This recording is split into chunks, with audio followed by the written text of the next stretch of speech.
હવે 2.9 ઉદાહરણ સહિત બંને તફાવત સ્પષ્ટ કરો.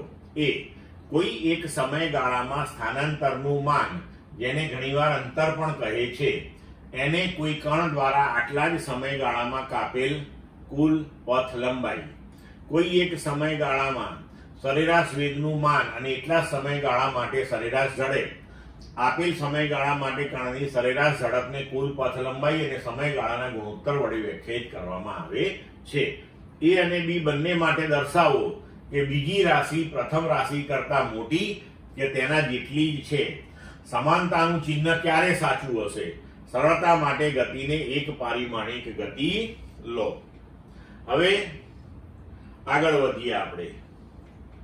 જુઓ તો ગતિમાન પદાર્થના આપેલ સમયગાળામાં સ્થાનાંતરનું મૂલ્ય એ કણના પ્રારંભિક સ્થાન અને અંતિમ સ્થાન વચ્ચેનું લઘુત્તમ અંતર છે, જ્યારે પથ લંબાઈ એ આપેલ સમયગાળામાં કણે કાપેલું કુલ અંતર છે.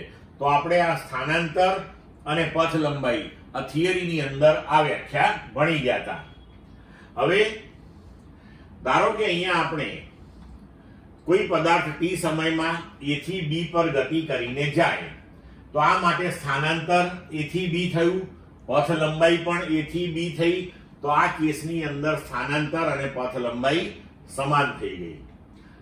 હવે જો સ્થાનાંતર અને પથ લંબાઈ સમાન થાય તો સરેરાશ વેગ અને સરેરાશ ઝડપ પણ સમાન થશે. પણ હવે ધારો કે આપણે પદાર્થ a થી b પરથી c સુધીની ગતિ t સમયમાં કરી એવું વિચારી લઈએ, તો આ ગતિ માટે સ્થાનાંતર કેટલું થશે? તો કે a થી c સુધીનું. બરોબર? તો a થી b ગયો અને b થી c પાછો આવ્યો, તો અંતિમ સ્થાન c અને પ્રારંભિક a, તો સ્થાનાંતર થશે ac. પણ પથ લંબાઈ કેટલી થશે? તો કે ab વત્તા bc. તો હવે આ કેસની અંદર સ્થાનાંતર એ પથ લંબાઈ કરતા નાનું થશે.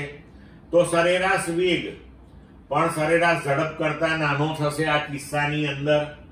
તો અહીં આપણે જોઈ શકીએ છીએ કે જ્યારે એક જ દિશામાં ગતિ હોય સુરેખ પથ પર, તે કેસમાં સરેરાશ વેગ, સરેરાશ ઝડપ અને સ્થાનાંતર અને પથ લંબાઈ સમાન થાય, બાકી કોઈ કિસ્સામાં થઈ શકે નહીં. ક્લિયર મિત્રો?